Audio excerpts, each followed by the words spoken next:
नमस्कार साथियों, स्वागत है आपका इस वीडियो में। और इस वीडियो में हम देखने वाले हैं BA second year political science paper second unit third राष्ट्रपति चुनाव। राष्ट्रपति भारत के राष्ट्रपति के निर्वाचन की विधि का उल्लेख कीजिए या राष्ट्रपति पद की चुनाव प्रक्रिया को समझाइए। सबसे पहले हम देखते हैं कि भारत के राष्ट्रपति के चुनाव के लिए अप्रत्यक्ष निर्वाचन पद्धति को अपनाया गया है और यह चुनाव एकल संक्रमणीय मत पद्धति द्वारा होता है। आप जब भी राष्ट्रपति के चुनाव की चर्चा करेंगे तो आप पाएंगे ये दो शब्द आपके सामने आते हैं, अप्रत्यक्ष निर्वाचन पद्धति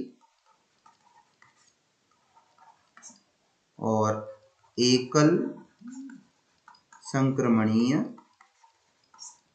मत पद्धति।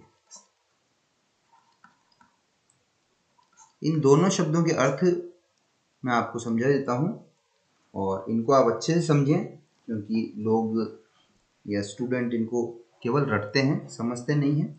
अप्रत्यक्ष निर्वाचन, तो सबसे पहले हम समझते हैं कि जब हम एमएलए का चुनाव होता है, वार्ड पार्षद का चुनाव होता है या सरपंच का चुनाव होता है, तो हम खुद जाकर के जनता वोट देती है, तो वो प्रत्यक्ष निर्वाचन हो गया।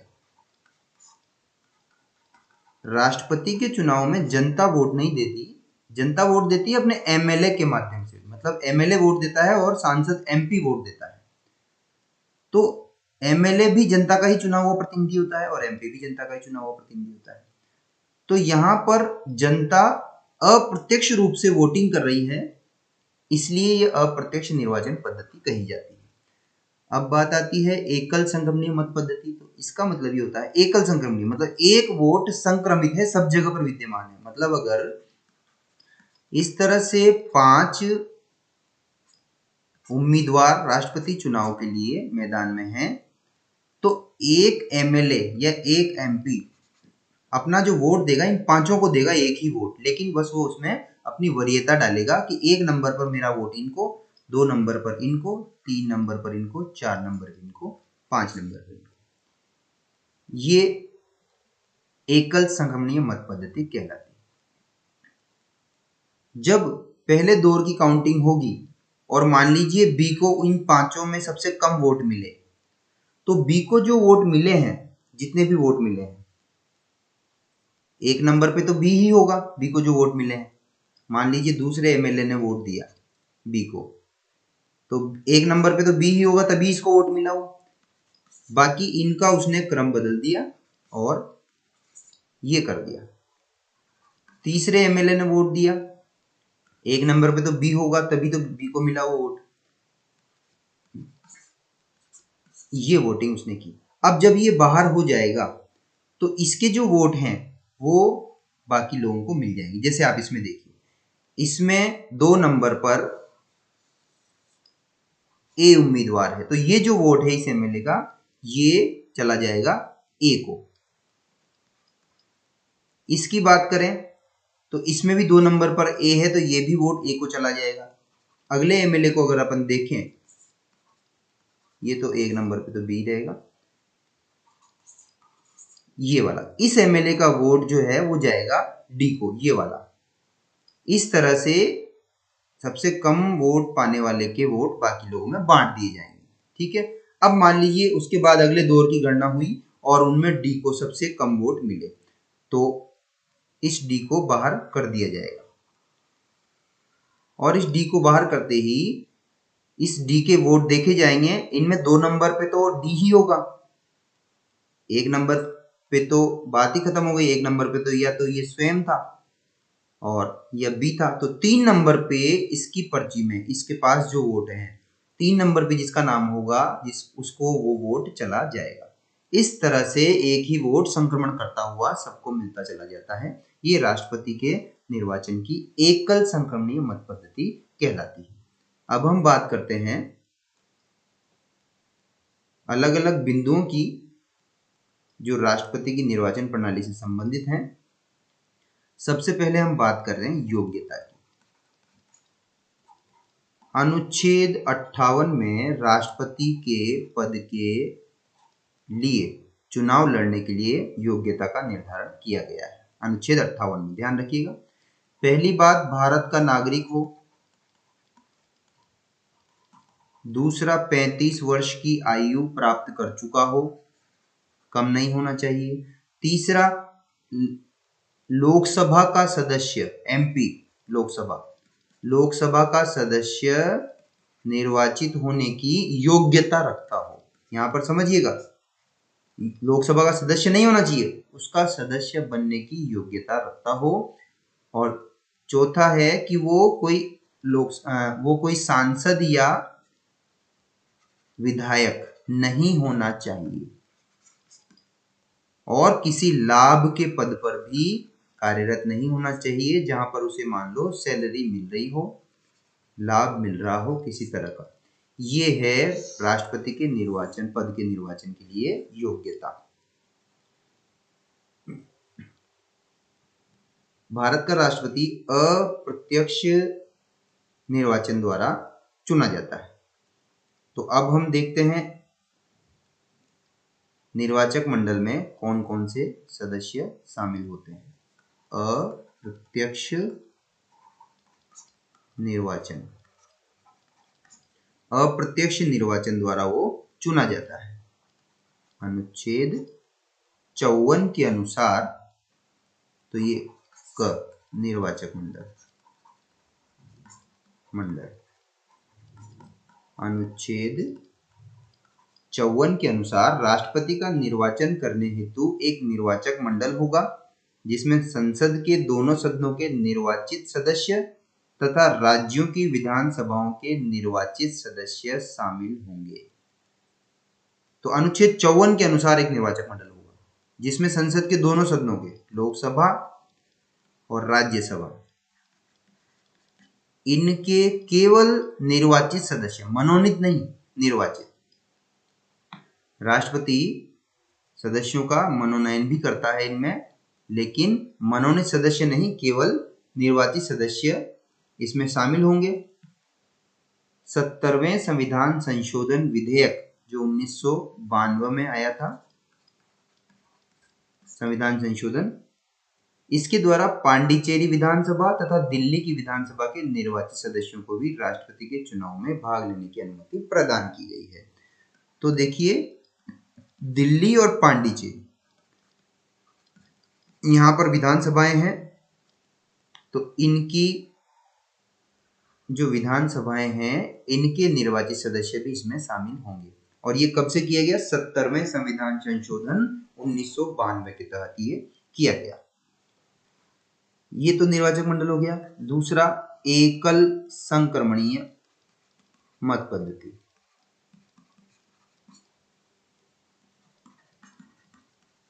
जो मैंने आपको समझाई थी, तो इसमें है अनुच्छेद 55। निर्वाचक मंडल की बात की गई है अनुच्छेद 54 में। लोकसभा, राज्यसभा और राज्यों के विधानमंडल, इनके निर्वाचित सदस्य, ये इसका निर्वाचक मंडल होगा अनुच्छेद 54 के अनुसार। अनुच्छेद 55 के अनुसार राष्ट्रपति का निर्वाचन आनुपातिक प्रतिनिधित्व पद्धति के अनुसार एकल संक्रमणीय मत द्वारा होगा। जो मैंने अभी आपको समझाया था वही आनुपातिक प्रतिनिधित्व, मतलब 1 2 3 4 क्रम में वोट देना और वो वोट क्रमानुसार सबको मिलना। तो ये आनुपातिक प्रतिनिधित्व पद्धति का एकल संक्रमणीय मत होता है। ऐसे निर्वाचन में मतदान गुप्त होता है। अनुच्छेद 55(2) यह भी अपेक्षा करता है, अनुच्छेद 55(2) कि जहां तक व्यवहार्य हो, राष्ट्रपति के निर्वाचन में विभिन्न राज्यों का प्रतिनिधित्व एक से, मतलब समान आधार पर होगा। कोशिश ये की जाएगी कि विभिन्न राज्यों का प्रतिनिधित्व राष्ट्रपति के निर्वाचन में समान आधार पर होगा तथा समस्त राज्यों और संघ में भी ऐसी समतुल्यता का प्रयास होगा। विभिन्न राज्यों में ऐसी एकरूपता तथा समस्त राज्यों और संघ में समतुल्यता बनाए रखने के लिए क्या फॉर्मूला अपनाया गया है? मतलब राज्य के विधानसभा सदस्य के मत का मूल्य, पहली बात वो इस तरह से निकाला जाता है कि विभिन्न राज्यों का प्रतिनिधित्व एक समान आधार पर राष्ट्रपति के निर्वाचन में हो और समस्त राज्यों और संघ में भी ऐसी समतुल्यता बनी रहे। तो एक तो राज्य विधानसभा सदस्य के मत का मूल्य, दूसरा न्यूनतम कोटा का निर्धारण, और तीसरा संसद के एक सदस्य के मत का मूल्य निर्धारण। ये 3 पॉइंट हैं जो सुनिश्चित करते हैं विभिन्न राज्यों का प्रतिनिधित्व एक समान आधार पर होने को और समस्त राज्यों और संघ में भी ऐसी समतुल्यता को बनाए रखने का प्रयास करते हैं। तो 3 तरीके अपनाए हैं। पहले तो राज्य के विधानसभा, ये 55(2) में है, विधानसभा सदस्य के मत का मूल्य, एमएलए, एक एमएलए के मत का मूल्य कैसे निकालेंगे? तो इस फॉर्मूला के अनुसार किसी राज्य की विधानसभा के प्रत्येक निर्वाचित सदस्य के उतने मत होंगे जितने की उस राज्य की जनसंख्या में उस राज्य के लिए निर्वाचित विधानसभा के कुल सदस्यों के भाग देने से प्राप्त भागफल में 1000 का भाग देने के बाद जो राशि आए, और यदि 1000 का भाग देने के बाद शेष 500 से कम न हो तो प्रत्येक सदस्य के मतों की संख्या में एक और मत जोड़ दिया जाएगा। तो देखिए जो मैंने बोला है ये क्या है, इसका मूल्य कैसे निकालेंगे? राज्य की कुल जनसंख्या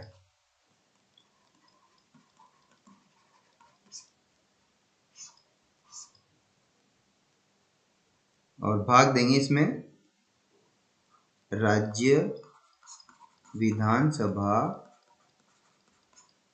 के निर्वाचित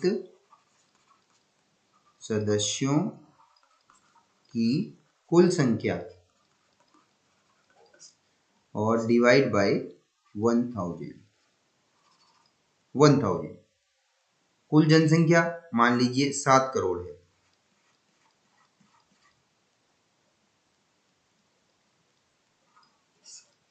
और निर्वाचित सदस्य मान लीजिए यहाँ पर 200 है। अब ये इससे डिवाइड कर देंगे, डिवाइड करने के बाद यहाँ पर बच जाता है 3,50,000। अब इस 3,50,000 को 1000 से और डिवाइड कर देंगे तो यहाँ बच जाता है 350।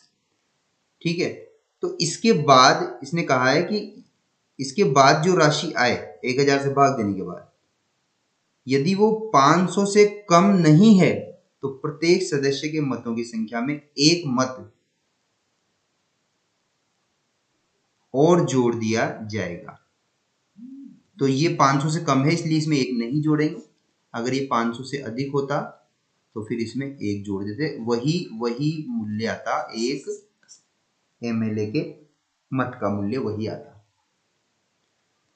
एक तो ये मापदंड या प्रक्रिया अपनाई गई है कि सबका समान आधार रहे, प्रतिनिधित्व का एक सा रहे। दूसरा है न्यूनतम कोटा, न्यूनतम कोटा का निर्धारण। अब वो कैसे होगा? गुप्त मतदान द्वारा होने वाले इस चुनाव में सफलता प्राप्त करने हेतु उम्मीदवार के लिए न्यूनतम कोटा प्राप्त करना आवश्यक होगा। और न्यूनतम कोटा का सूत्र क्या बताया गया है? दिए गए मतों की संख्या बटा निर्वाचित होने वाले प्रतिनिधियों की संख्या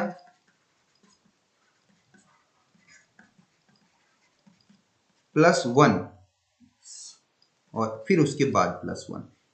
इतने वोट जीतने के लिए जरूरी है कि जितने वोट डाले गए हैं वो, और निर्वाचित होने वाले प्रतिनिधियों की संख्या, अगर 5 मेंबर खड़े हुए हैं +1 तो 6 का भाग देंगे इन मतों में, फिर उसमें 1 जोड़ेंगे। इतने मत प्राप्त करना जरूरी है जीतने के लिए।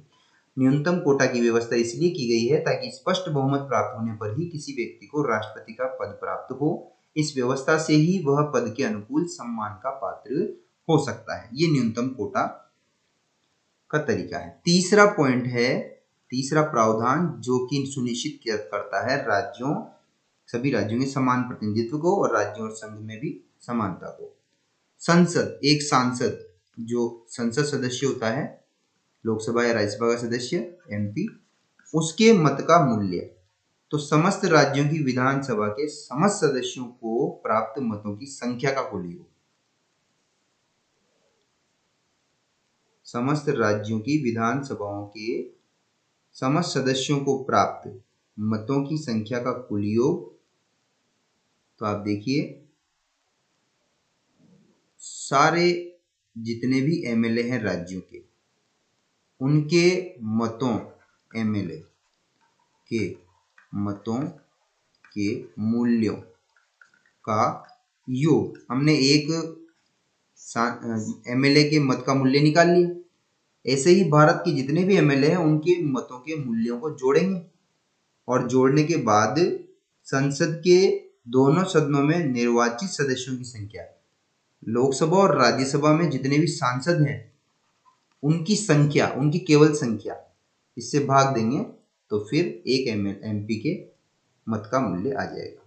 तो निर्वाचक मंडल के सदस्यों के मत के मूल्य के निर्धारण की प्रक्रिया को जुलाई 2007 में हुए चुनाव के हिसाब से इसमें समझाया गया है।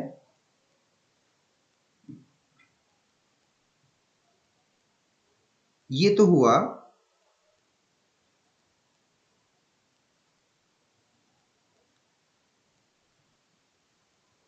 अप्रत्यक्ष निर्वाचन।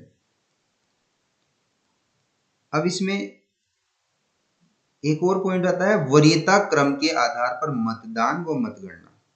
ये मैंने आपको समझा दिया था। सबसे पहले नंबर 1 पर जिसका नाम होगा उसको वो वोट मिलेगा। तो मतों के मूल्यों के आधार पर मतों की गणना की जाती है। प्रथम वरीयता के मतों की गणना में किसी उम्मीदवार की जीत के लिए आवश्यक 50% से अधिक मत नहीं मिल पाते तो द्वितीय वरीयता के मतों की गणना कर उसके आधार पर चुनाव का फैसला किया जाता है। जो मैंने आपको स्टार्टिंग में समझा दिया था कि अगर किसी को शुरुआत में 50% प्लस 1 वोट नहीं मिला है, सबसे कम जिसको मिला है सारे उम्मीदवारों में, उसे बाहर करके उसके वोटों को बाकी में बांट दिया जाता है। अब उम्मीदवार के नाम की प्रस्तावना और अनुमोदन।